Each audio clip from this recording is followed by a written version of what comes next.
And so Caleb Williams met with reporters on Friday at the NFL Scouting Combine in Indianapolis. And I got to be honest with you, I was impressed. I thought that he was really good. And I know some people will be like, well, he was coached. Like, yeah, well, that's even better.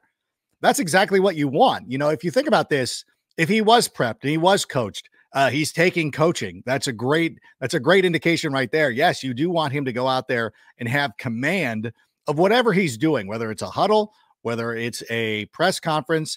And I think for the quarterback position, you do want a player who can be engaging and can sit there and, be the face of your franchise. We even saw it too. Like, you don't have to be as loquacious as George Clooney or something like that. You don't have to be that kind of personality, but still, you got to be able to command a room. And even when Tom Brady was doing press conferences for the New England Patriots and having to talk and the Patriots speak, he's still an engaging figure. Justin Fields, engaging figure. Like, these guys have it, and it is a quality that is needed for quarterbacks. Sometimes at some of the other positions, you can get away with not being that guy, but for the quarterback position, you definitely have to have some sort of charisma, just because you have to know what we see is the same thing that the teammates see were in the huddle. So if you have a guy who's out there who feels very comfortable being addressed by multiple people in the room, including Greg Braggs, a friend of the program, who hopefully can join us here today, well, then all of a sudden you're like, okay, I feel a little bit better about him. But you know what? Again, and I feel like I always have to say this as a Justin Fields, like, I still support Justin Fields. We'll get into this. You know what, Sammy? Let's just go ahead and start the show. Turn up your volume. Because you're about to listen to The Sick Podcast with Adam Ray. Trying to cut it back. Justin Fields making magic happen. There goes Fields. Touchdown! The sickest Chicago Bears and fantasy football podcast. Sports entertainment like no other. It's gonna be sick. Everybody, welcome to the weekend edition of the Sick Podcast with Adam Rank. So thankful that you could be joining us here today. A lot of news to go over. The scouting combine, it continues to go on in Indianapolis. We're recording this on Friday, the day that Caleb Williams talked to the media. And of course, as we mentioned at the top of the show, Greg Braggs, hopefully he can join us. We're trying to track him down. He's a very busy man. Very busy individual. You heard his voice asking questions during the combine, and I would tell him this if he ends up sitting with us. And if we don't catch him tonight, we'll catch up with him next week. It looks like we're just trying to track him down, but we're working on that. If I mention that we're working on that, that means I have a good feeling about it. So it's not, otherwise I would just pretend that we weren't. And if he popped in and surprised us, that would be great. But the thing of it is that it was a very good presentation by him. And what I was getting at before we did during the cold open is that I still love Justin Fields, and I still think Justin Fields could be very successful with the Chicago Bears. If that's the course that they pick, I'm very happy with that.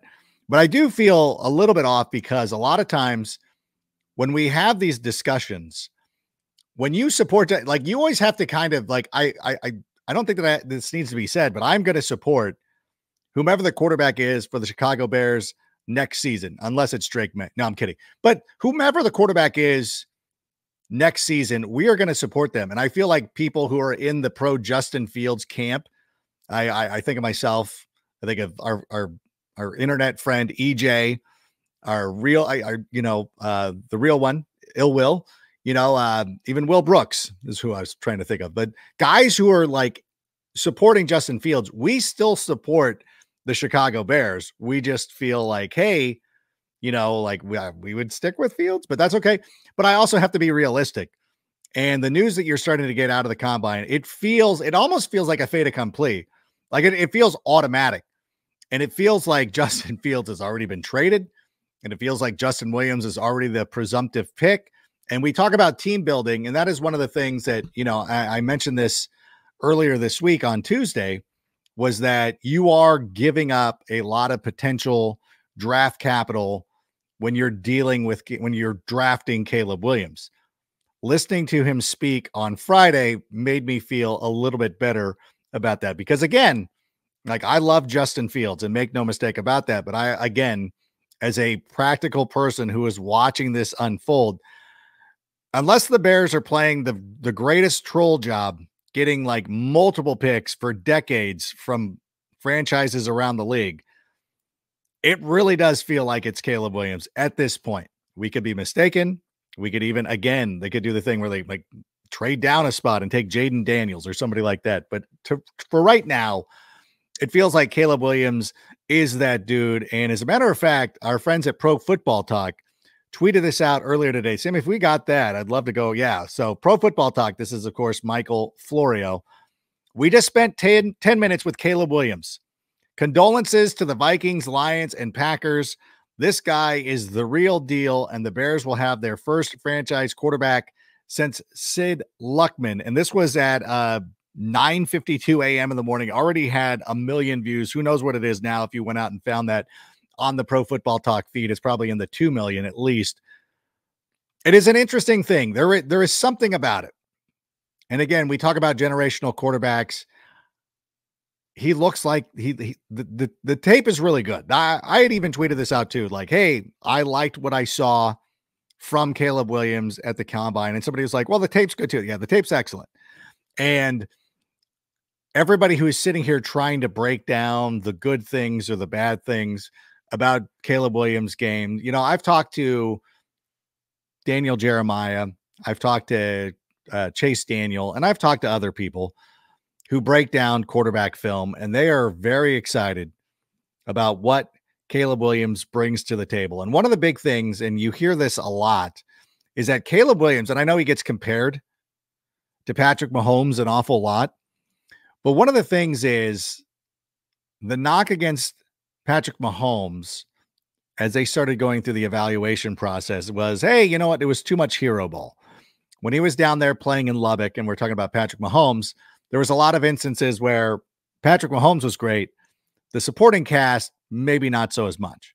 And so you had to go and look around and see, you know, what he was doing. And I think that a lot of that translated to Caleb Williams. And the fact of the matter is the USC program, despite being one of the blue bloods of college football, is one of the blue bloods of college football. And by the way, it is the email that you have, Sammy, is the one that should be for Braggs. And I think he's still waiting for it. So if you can resend it.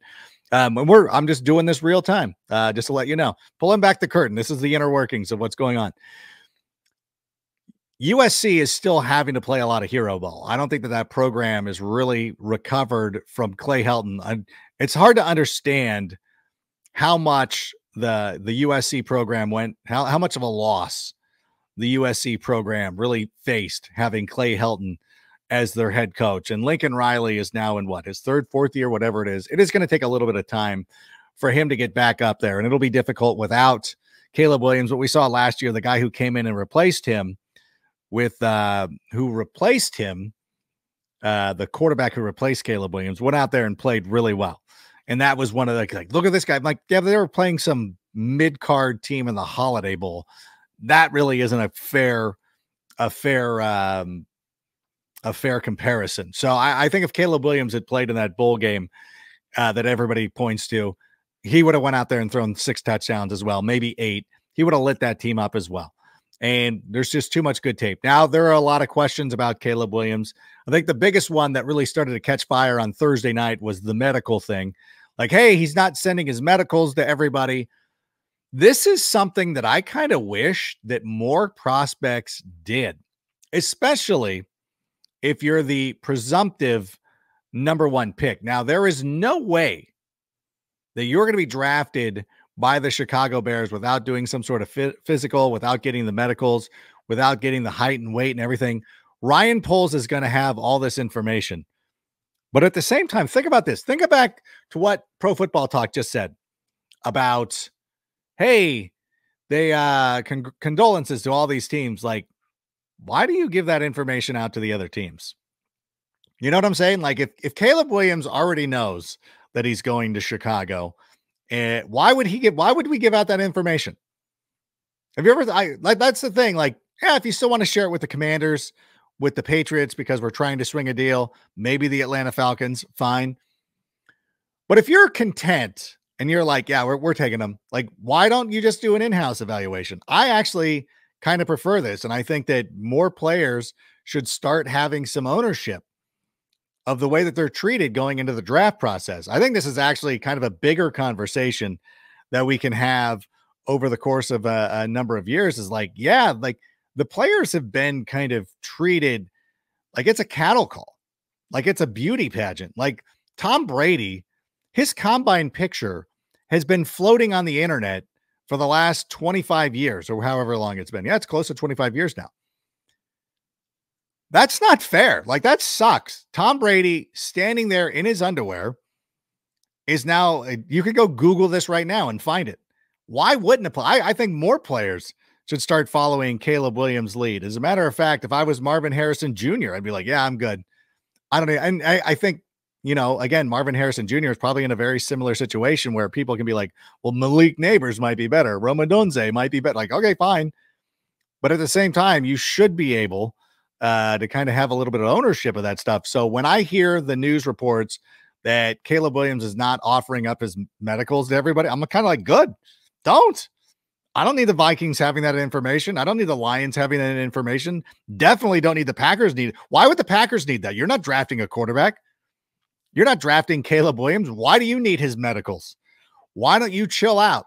I kind of applaud it. So again, this was a thing, and this is why it's getting so troublesome as we're going through all of this. Is like, we have to have these, like, crying out loud. I want to sit there and I want to catch up on Angels baseball or whatever it is.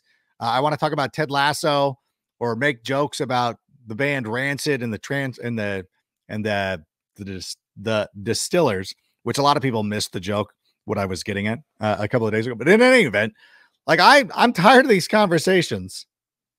Hold on. Let me send, I'm sending a note to Braggs again, being like, hey, they sent it. They said they sent it. You know, the wireless in Indianapolis, not quite. This is why the combine needs to move around.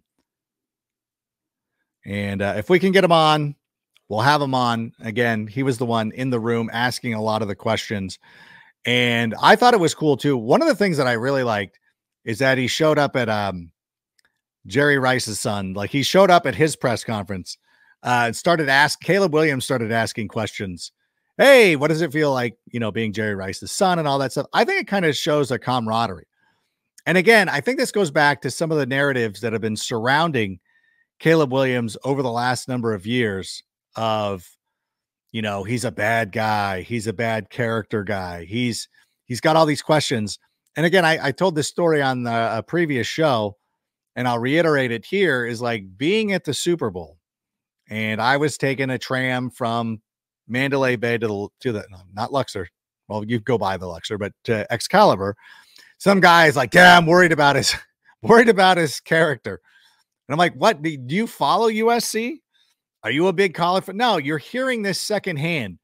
It's like the Pop Rock story with the cola. When I was a little kid, there was a story going around that some kid in a town 3 cities over died from ingesting Pop Rocks and Coca-Cola. And by the way, this was before the internet. Like, I don't know how these stories spread. That's kind of the way these things happen with poor Caleb Williams, is maybe like, hey, bad character. Who is saying that he's a bad character guy? Where is one of his former teammates saying that he's a bad character guy? Where's somebody that he played against him in college? One of his rivals. You don't hear any of that stuff. Now, some people don't like that he gets a manicure or whatever it is. There was also the questions about him going up into the stands and talking to his mother. And I think that was one of the questions that Braggs asked, was about the emotion, you know, and Braggs and our friend Draft Dr. Phil have talked about this too, about being emotionally available. And on one respect, you know, there is something to be said about being emotionally vulnerable to your teammates that allows you to connect. You know, people are different. Kids are different. You know, I'm sitting here right now going through, you know, stuff with my kids going through school and realizing how much different kids are today than they are, you know, they were like, you know, when I was growing up. You know, all my daughter's friends hug each other, like I don't think I ever hugged a classmate outside of a school dance my entire school life. And now these kids hug it. Like it's just way different. And Caleb even addressed those things too, talking about running into the stands and talking to his mother. I loved his answer where he said, look at, like there are not a lot of people in this world who understand what I go through or what I've been through or what I am going through. And it was an honest, refreshing answer.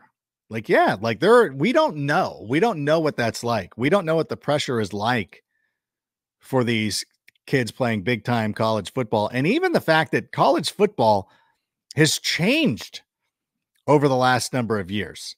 Like, yeah, you'd be like, well, Matt Leinart didn't act like this. Pat Hayden didn't act like this. Carson Palmer didn't act like this. Mark Sanchez.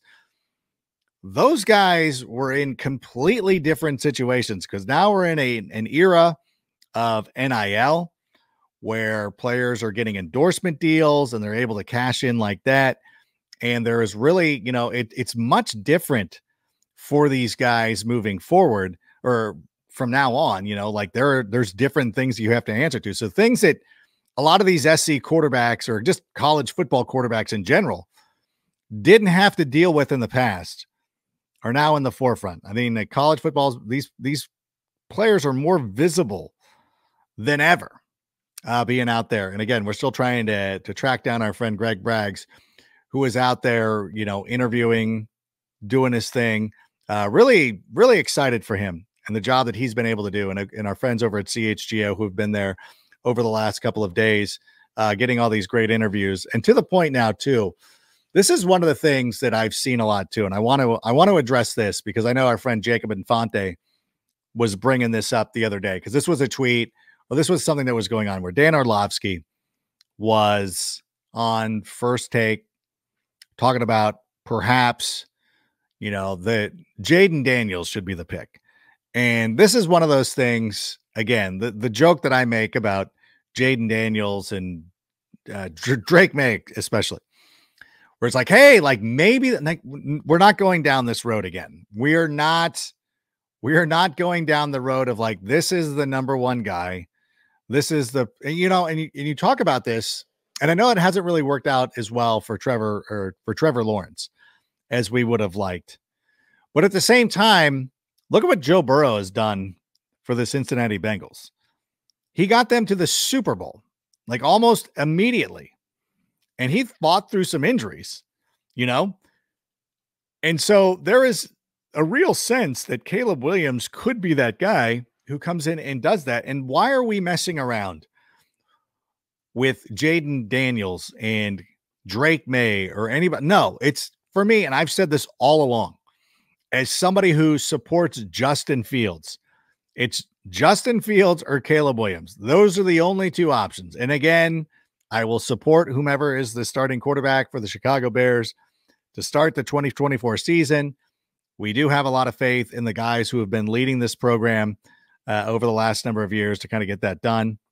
But at the same time, it's got to be Caleb. Caleb Williams is that dude. Like he is the Joe Burrow type.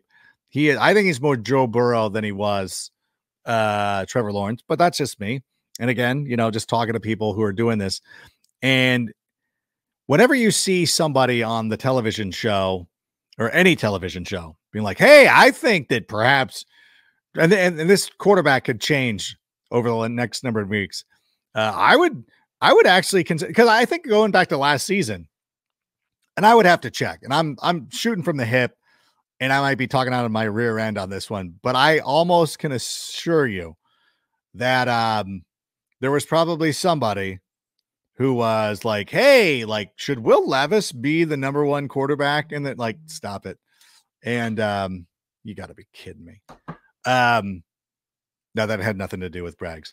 I still working on it, but in any event, don't listen to the noise. Like it is, if the Bears are keeping the number one overall pick, and I guess like Caleb Williams is going first overall, I guess we should just say that. Maybe the Bears do move down. Maybe Ryan Poles has moved to like, yeah, we're going to get so much draft capital moving Caleb Williams.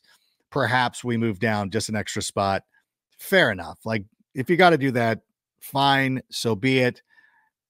I would just stick with Caleb Williams. And again, I thought that everything that we saw today from him leads us to believe that he is the guy. He was personable. He was, again, showing support for his teammates, moving around. I think the biggest question now is obviously what happens with Justin Fields.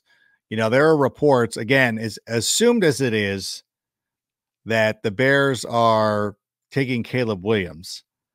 It also feels a fait accompli that Justin Fields is going to the Atlanta Falcons and what that could mean. And I did see there was somebody, I think it was some former Packer, who was talking about like some guys just have to do a restart. And he threw out Drew Brees as an example of nobody talks about Drew Brees' time with the San Diego Chargers. I'm like, I talk about it all the time. LT and I, every time I see LT, and to the point that LT hates that I keep bringing it up, like, hey man, what if because again, I've mentioned it on this show too. It's like, what if the Chargers, instead of going with Eli Manning, who was flipped for Phillip Rivers, what if they had just gone out there and said, you know what? We're going to take Larry Fitzgerald and go with Drew Brees, Larry Fitzgerald, and LaDainian Tomlinson. Does that team win a Super Bowl at some point? They keep Marty Schottenheimer. Do they get to a Super Bowl? I don't know. I don't know if Sean Merriman still ends up in San Diego under this scenario, because I know there was a lot of things that might have been a pick that they got. You don't get Nate Kading. So in any event, but I do think too, there's something, but in any event, if Justin Fields ends up going on to play for the Atlanta Falcons, it'll be like when I saw, because I did like Drew Brees, and I did, everything being transparent. I did have Chargers season tickets at some point just because I loved LaDainian Tomlinson so much. And living in Southern California, they were the only football team around. I think it was one of the years they played the Bears in one of those years too. I think maybe it was, in any event. It could be a very similar situation where he goes down there and plays as well as we think that he's going to play. I mean, I know they keep talking about the weapons, like, oh, he's going to have Drake London. I'm like, DJ Moore's better. They have Kyle Pitts. I'm like, you can't tell me. Like, I want Kyle Pitts on the Bears, so I'm not going to besmirch Kyle Pitts, but I think that Cole Kmet has been used more effectively than Kyle Pitts has over the last couple of years. Like that's an argument I will have right now. Like, Kyle Pitts is an athletic freak, but Cole Kmet has been, the guy. You know what? Let's talk about this too. So I hope that Justin Fields as well. This is, I just thought of this because one of my editors sent this to me, or said this to me today. Gail on the Twitter also said the same thing to me. And I just want to make sure I'm not missing, we're not missing Braggs in the lunch line, are we? We're not making him just watch this. If he comes on, just put him on immediately. If we get this sorted out. If not, no big deal. We'll catch up with him later. I have to speak on this. And this can be part of something that you can cut off, Sammy. We can put this on Instagram at some point. But here's my thing. Stop saying, well, I hope the Bears don't ruin another. No. This is a completely different organization. Everything in the past that has happened doesn't matter anymore, to the point that Caleb Williams himself said, I don't care about the past. I'm here about starting my own future. And that's the way that we really have to approach this. Look at the Houston Texans. Look at how many quarterbacks they have ruined over their entire franchise history. Okay? Starting with David Carr. They ruined that poor man. David Carr could be somebody that could have been an all-pro quarterback had he gone to the right situation. Had Green Bay drafted him and held him behind Brett Favre, he could have gone on to have a great career. Matt Schaub, Deshaun Watson kind of did it to himself. But again, how many quarterbacks have failed for the Houston Texans? And then look what happened this season with CJ Stroud. There is no reason to believe that the same thing cannot happen for the Chicago Bears this year with Caleb Williams. The Bears, this is a brand new organization. Ryan Poles has been on the job for a couple of years. Is Braggs on? Because I know we're running out of time. Let's get him on real quick. Dude, thank you so much. Sorry for everything that's going. How are you, first of all? I'm doing great. How are you?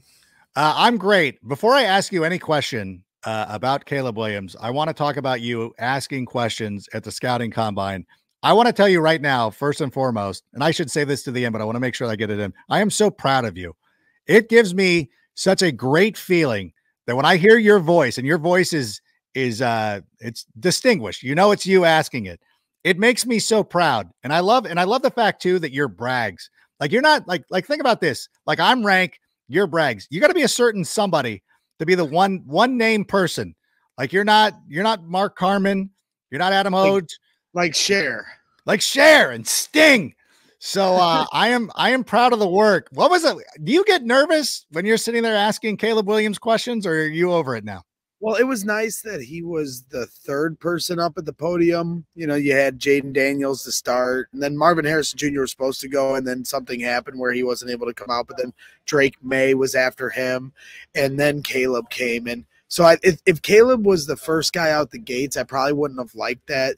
Because, yeah, I do get nervous. You got to shake the rust off. But once I get going, once I get in a little bit of a rhythm, then you can't get me to shut up. And I think if anybody watched the press conferences today, you could see that because I just get excited and I want to keep talking. Over my shoulder, I got Waddle and Sylvie over there. And, for a long time, I was just a guy that called into radio stations. And, all I'd do is just wait on hold. Sometimes I'd wait for like 2 hours to get on and say my thought. And I'd get myself so wound up that when I was ready for me to talk, I would just black out and completely forget what I was supposed to say. And then people would say, well, what did you say on the show? And I was like, I honestly can't remember. And so sometimes that's what happens. I obviously try to be a little more calculated. And I did put a lot of thought into what I wanted my first question to be, but then it turns into trying to listen to what they're saying and try to come up with good questions based off of some of their answers as well. So yeah, it's a lot of fun. Today was a big day, and I've been thinking about this day for a long time now. And it was fun to try to execute some of the vision I had.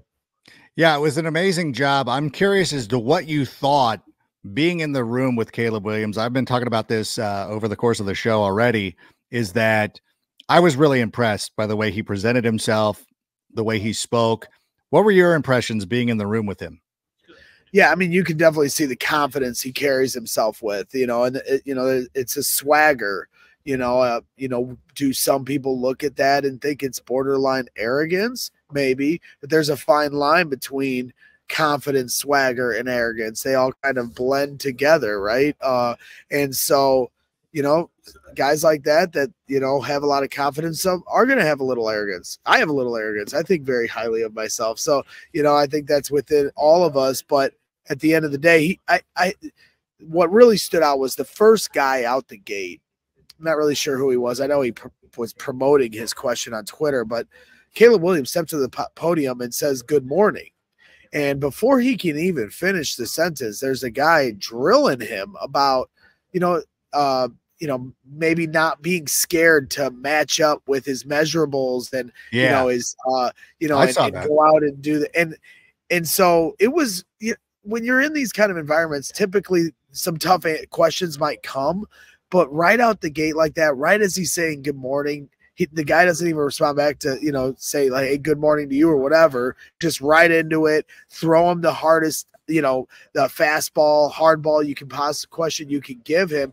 And Caleb just took it in stride, completely rolled off his shoulder, smiled it through, answered the question, and then moved on to the Chicago media, who was giving him a lot of Chicago angled questions. And that showed his poise, I think, right out the gate. It didn't throw him off his game at all. And then from there, I just think, he wants to win. He talks a lot about it's not about the money or the fame. He wants the glory. He wants to be immortal. He wants to have, greatness attached to his name when his career is all said and done. So those words all sound great, but let's, when he gets to the NFL, let's see him put that into fruition, and it does seem like he'd be willing to come to Chicago. I didn't hear anything beyond that. His eyes did light up when he was asked about Washington. There's no question about that. It's his hometown. If you brought up my hometown of Crown Point, Indiana, my eyes would probably light up too. But at the end of the day, I think he's comfortable with the idea of coming to Chicago. So that's, as a Bears fan, that's something we all really needed to hear. I want my players to want to play in the city that I love. Were you trying to bait him into making a Michael Jordan type comparison? 100%, 100%. Well, he did an interview earlier in the week, with Pete Thamel from The Athletic, and he mentioned, he hit all the buttons with Michael Jordan, Walter Payton, deep dish pizza, and they prep him for that, I'm sure.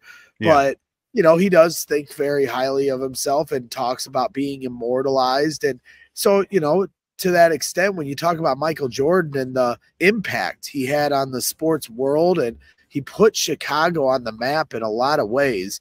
I know the 85 Bears did as well. It was a great time to be a Bears fan back then. The Bears win the Super Bowl and draft Michael Jordan in the same year. Not a bad year for Chicago. Yeah. And, look at 30 years later, kids are still wearing his shoes. Like we went to the Pacers game the other day. Pacers fans are wearing Jordans, and Mark Carmen, my co-host, goes, "Hey, you're a Pacer, you're wearing Jordans. He's your daddy. He's your daddy." And the guys just started laughing. And that's the kind of impact, immortal impact you can have if you succeed in the city of Chicago. So 100%, I wanted to double down and hear his thoughts about, does he want to be the Michael Jordan of football? Because at the end of the day, our standard for quarterback play in this city it's not a high bar. No. We're here supporting Justin Fields, very talented quarterback, but he's far from perfect. Nobody's not like we're coming off playoff bursts. Yeah. Right. Yeah. And so if Caleb Williams is 75% of the hype he's, being made out to be right now, they'll be building statues of him before he's done playing, like Caitlin Clark outside the Hawkeyes stadium. That's the trajectory he can be on if he lives up to the expectations, even just falls, even like I said, 75% of the expectations being thrusted on him right now. Yeah, going back to that point, I'm always shocked when I see like a Pistons fan wearing Jordan stuff. Like, I think you might need to take a little bit of a history lesson. Like, go get your Grant Hills or your Lame Beers or Thurman Thomas, Isaiah Thomas type of stuff. I do. It's funny too. There's some players that transcend that, right? I mean, to me as a kid, I was a diehard Bears fan, but I loved Deion Sanders. I loved Barry Sanders.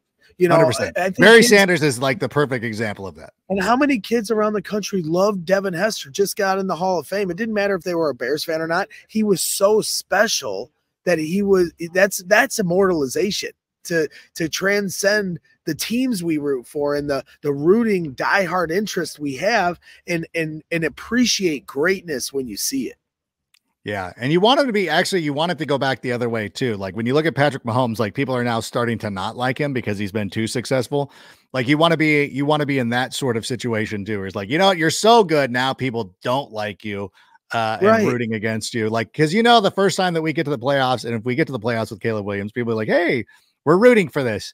I wanted to get to the point where you're like, I'm sick of it. I'm sick of the Bears constantly in the Super Bowl doing all that stuff. And I think he's arrived to that point as a college prospect, right? I mean, there's total prospect fatigue when it comes to Caleb Williams. He's been in the spotlight for 3 years now, 2.5 years. He won the Heisman last year. And so all this year has been about that. Like I said, the guy with the first question about, are you scared to do this, that, and the other, this is a guy that has been one of the most highly touted prospects, and now he's getting hardball questions, and it's about his painted nails. It's about how he cries with his parents in the stands. It's how he answers questions at the podium. So people are starting to look and pick things apart because at the end of the day, he's been the darling of the ball for 2 years now. So like I said, I think from a college level, he's already reached that. We're sick of him. Now we're going to nitpick. It's to me a bit of prospect fatigue.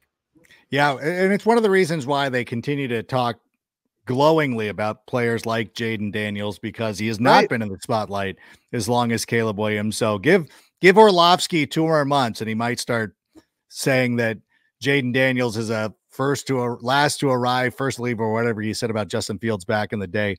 I do want to ask though, now if I didn't know any better, I know that the Angels beat reporter Sam Blum's in Tempe, so he couldn't have been the person asking that ridiculous question to lead off the press conference for Caleb Williams. What do you make of this? I said before you came on, like, I'm actually like, if the Bears are committed to Caleb Williams and they know, like, we're going to measure him anyways, like, I kind of like that he's not giving out the, like, we don't need the Packers having that information. Where do you stand in the whole, like, medical records debate? Well, I know, just talking with some people that are traditionalist NFL people, been in the league for a long time, I think they're rubbed the wrong way by it. He's reinventing the wheel here. You know, he's doing something that nobody's ever done before. And I think that's, you know, what we're seeing now with a lot of college athletes kind of taking control of their own brand and everything, like from NIL to everything else. And now with this and the medicals, I think there is logic to it. Like, why does every team need to have your medicals? When they're not, you're not going to be employed by them. It's, at the end of the day, now, would you be, when a player gets hurt after he signs with the Bears, are you sharing that medical? Are those medicals with the other teams in the league? Are we keeping everybody up to date as the career continues? No. So, but you get it before. Well, so I do see the logic to it. It'd be more of a concern if he wasn't giving them to anybody. That'd be a huge red flag. But he's not doing that. He's going to give it to the teams that are taking him in for visits that have a realistic shot to draft him. Now you can make the argument, well, hey, anybody could trade up for him. So, that I guess is the other side of it. But, and I don't have as much of an issue with it, but I have found it interesting talking to some people where they're like, I don't like hearing that. It's mostly old people though, right? Like old people. Yeah, it's all. I was trying to be nice, but yes, it's all old people. Old people whose careers depend on the combine. Like that thing, the event is never going to go away because the NFL makes money on it and they need program hours for the NFL network. So it's never going away. And we're going to get to the point eventually too, where it's going to get shipped out to other cities and other towns are going to bid on it, especially ones that are not in the Super Bowl mix. So like, it's not going away, but I said earlier, like I'm happy if Caleb Williams is our quarterback and all these other teams don't have his medicals. I feel very comfortable with it. And it's something that I can live with. Well, the Vikings, I think, are one of the teams interviewing him, right? So like, they're going to get the medicals. I'm pretty sure the Vikings inquired about Caleb. So I'm not sure if they're getting the medicals or not. I don't want the Vikings getting the medicals, but yeah, I don't want it. Yeah. Like, we're not trading you to Minnesota. Don't even take that meeting. Like, I wish there was a way you could kind of shut that. Like, nope, don't meet with them. Don't meet with them. Don't meet with Detroit. Like, we're not trading the number one pick to them. You're fine. Like, you could almost like, I would give them like a kind of a like, all right, go ahead and talk to Washington. Who knows? Right. I wouldn't anticipate trade. What is your sense though? Being there, I don't want to keep you too much longer. I know you've been very busy. Actually, I know Sammy and Nell, they got other podcasts to do. I do want to close with this though. And again, thank you so much for joining us here at the last moment. I know I threw this at you at the last second. No, it's no problem at all. I will ask you as you're walking around, because like Pro Football Talk tweeted out this thing, like, we feel bad for the Vikings and Lions and Packers. The Bears are going to have their best quarterback from Sid Luckman. Does it feel like as you're walking around Indianapolis and everybody in the football world is there, does it just feel like it's automatic that Caleb Williams is going to the Chicago Bears? Wednesday and Thursday, it felt like it was imminent that Fields could get traded.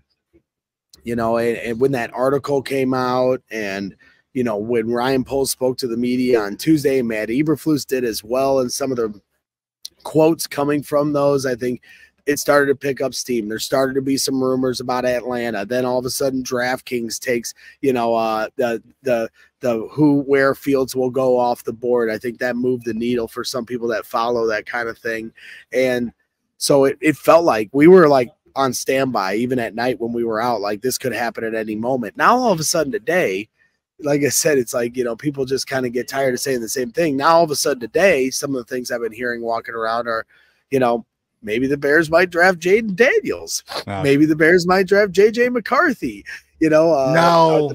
The Bears aren't 100% done on their evaluation with Caleb Williams. So this still may take some time. Those are different things, floating around, the circles here on Media Row at the Combine. So, they spent 15 minutes with him. If you watch Tom Pelissero's little stand-up interview, they only got 15 minutes with him. Caleb said at the podium, 10 minutes, we're not going to learn that much from each other as far as who they are as an organization and people in the Bears and who Caleb is as a person for the Bears to evaluate. So I think there's still more of an evaluation process to go. And how does that coincide with free agency coming up in 2 weeks? The pro day won't be for another 3.5 weeks. So will they have enough information at that point to feel confident enough to pull the trigger on a trade for Justin Fields, or will this take a little longer? I think we're still at a evaluation standpoint, but I think if you polled most of the people in here, the smart money is that Caleb Williams is going to be a Chicago Bear. I mean, at the end of the day, if you just look at it from a logical standpoint, everything this guy has done on the field, there isn't many red flags when it comes to who he is as a person. Every single teammate or every single person that's played against him that came to these podiums and was asked about Caleb Williams said nothing but glowing things. Caleb Williams was in the press area interviewing one of his former teammates, from the crowd. And the interaction, you could just see how much they loved each other. I talked to Marshawn Lloyd, the running back for USC. I asked him, is it weird to have, or like what is the dynamic of having a teammate that has a brand as big as Caleb Williams? And he said, hey, when he eats, we all eat. We love Caleb Williams. So, I just think, these guys support him.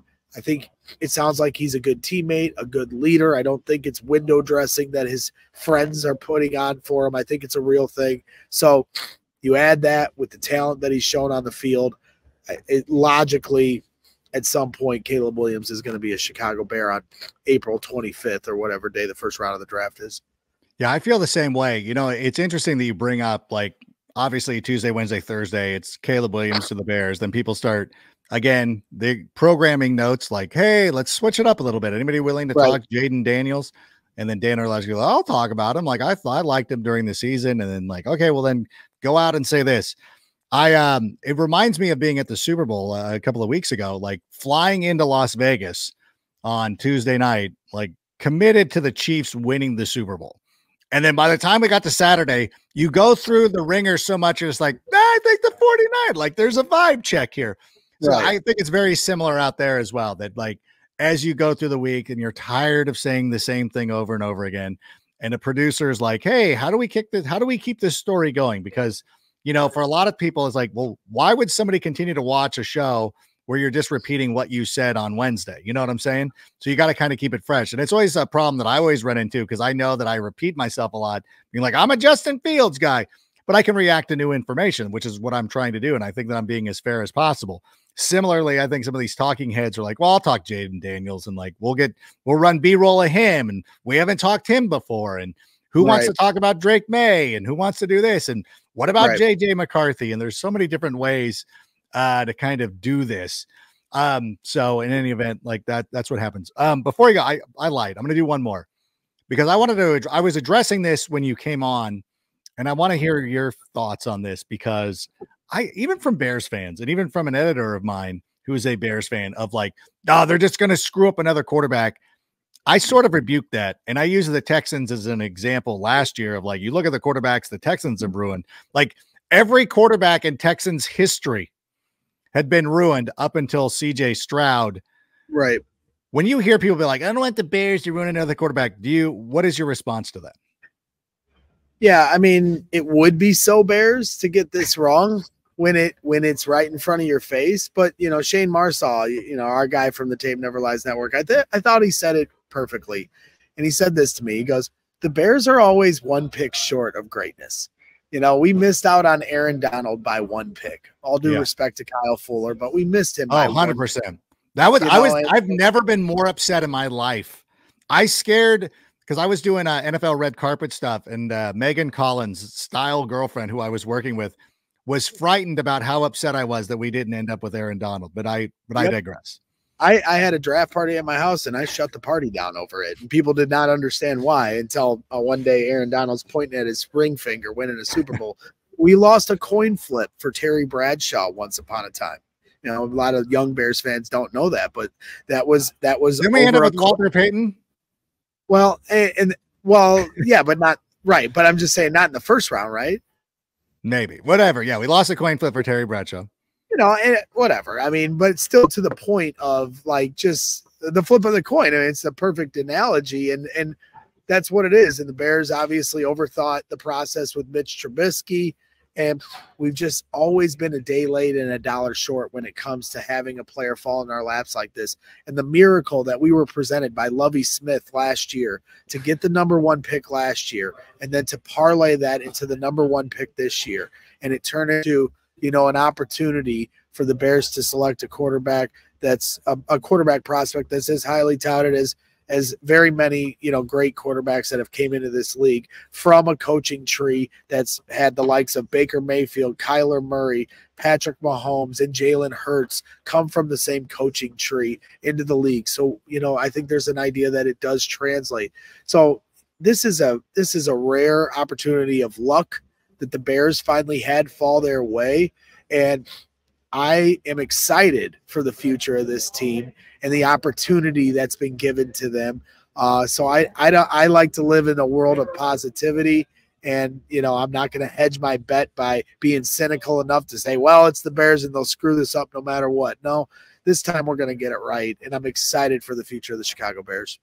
That was really well put. And again, I want to thank you for coming on in short notice and joining us here today. Great insight. How much longer are you going to be there in Indianapolis? I'm going to stay here for tomorrow. The rest of my crew, they're on the road back home to Chicago, and I'm staying here for the offensive line guys tomorrow morning. Oh, good. I'm going to talk to Olu Fashanu, Joe Alton, try to circle around some centers to see who we can recruit to get to the Bears. But, yeah, it's been a lot of fun. We're going to finish the week strong. But, yeah, it's a good day. You talk to the quarterbacks. You talk to Malik Neighbors and Rome Odunze and Brian Thomas. I'm a big Rome Odunze fan. And if he were to fall to 9, I really think the Bears would be a very lucky organization to have that kind of player at 9. So those are some of the things we're looking at. So, yeah, we'll be talking about it at CHGO Bears, as you always know. So, we're putting out a lot of different content. We will throughout the weekend of some of the things we've talked to, some of the players we've talked to and stuff. So, I always appreciate you having me on. Always going to carve out time for you. Oh, you're too kind. And thank you again. And thank you again for the kind words to start. It's very exciting to have this opportunity, and CHGO Sports was gracious enough to give me that opportunity. So I'm going to do everything I can to make the most of it. That's for sure.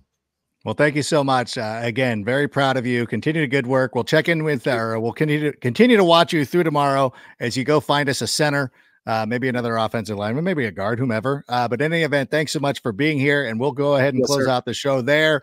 He's Braggs. I'm Rank. Sammy, go ahead and play us out and bear down. And that's a wrap. Hope you don't miss us too much until next time. Follow the Sick Podcast with Adam Rank on YouTube, Instagram, Facebook, Google Play, and Apple Podcasts.